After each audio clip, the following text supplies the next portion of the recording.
It's Remembrance Sunday in the UK, so for us to remember ourselves here on Chateau Life, I've put together a small montage of places I've been lucky enough to see out here in rural France. It's Omaha Beach, Utah Beach and Pegasus Bridge.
With nobody here, I thought this made the perfect comparison to just how busy and of course dangerous it would have been back on the 6th of June 1944.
We all know of 6th of June 1944 and the D-Day landing beaches, but not all of us know that wasn't the first place the Allied forces gained control of land in occupied Europe.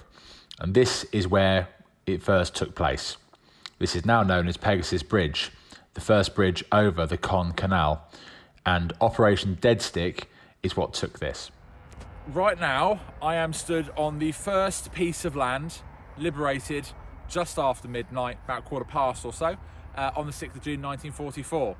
And it's here where the glider landed so they could storm up and secure Pegasus Bridge. You can see here in this picture just how close to the bridge the gliders landed. And here's that spot today.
This is Pegasus Bridge, or as it's called now anyway, and it's the bridge over the Caen Canal, the first place that they needed to take to be able to cross a large body of water.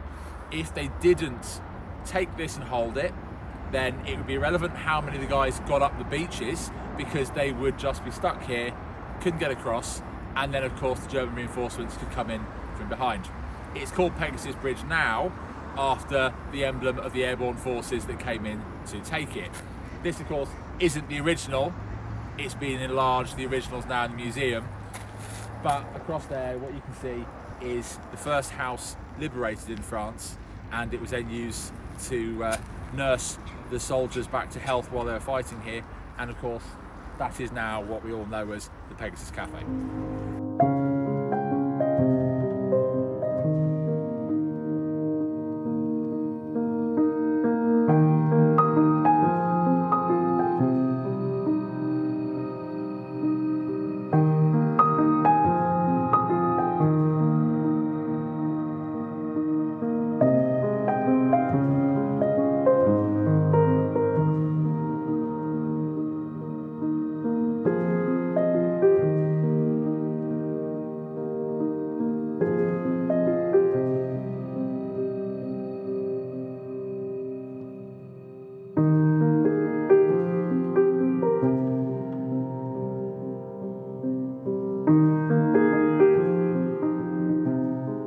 So obviously I've actually been here on the 70th anniversary of D-Day, and you know, actually enjoyed a drink here and some food as the cafe.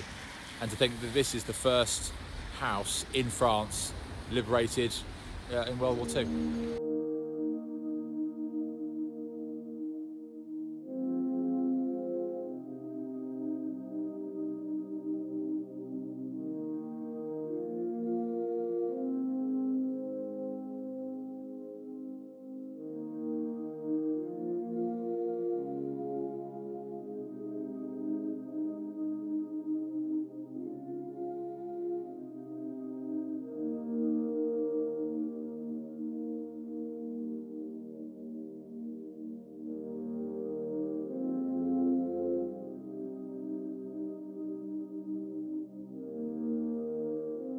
This is the Pegasus Memorial, and it's closed, it's France, it's Sunday, but here is a complete replica of a Herce glider, and these are what they came across the channel in, loaded up. They could take, I think, 30 people in total, or that's 2 pilots and 28 guys, or it could take a jeep and a certain amount of people.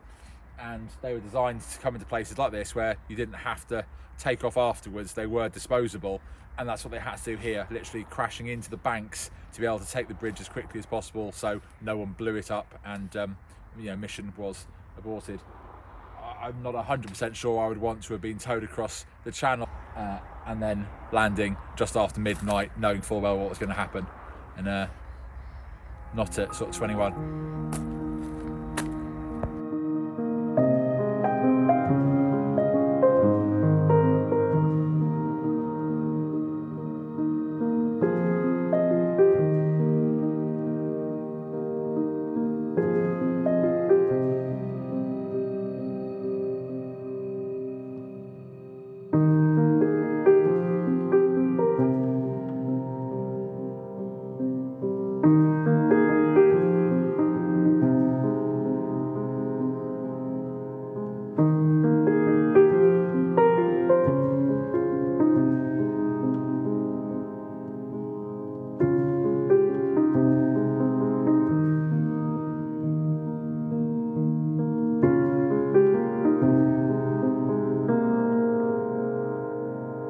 As I said, the bridge down there is not the original bridge. It's been enlarged for bigger traffic these days, but here it is, fully restored in the museum.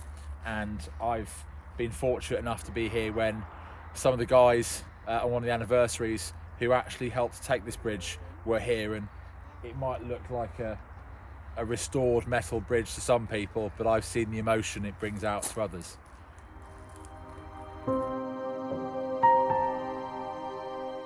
Having taken this bridge, they held it for reinforcements to arrive who parachuted in.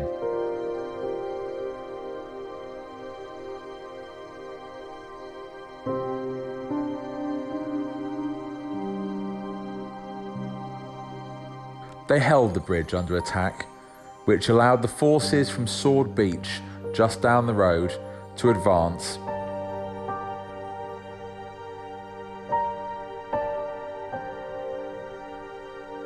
If it wasn't for holding these bridges, German reinforcements would have driven the invasion force on the beaches back into the sea, just like they did in Dunkirk in 1940.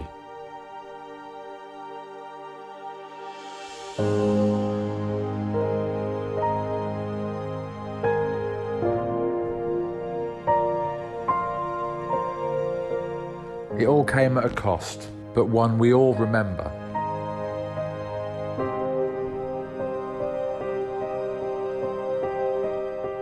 It allowed us the freedoms we all know and enjoy today.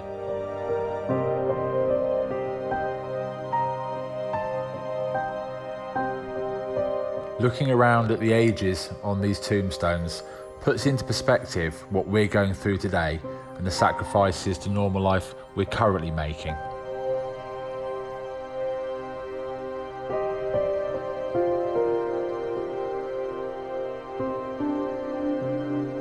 And it's for that reason I thank them for what they did then and what they're doing now to remind us that we will get through what's currently going on in the world.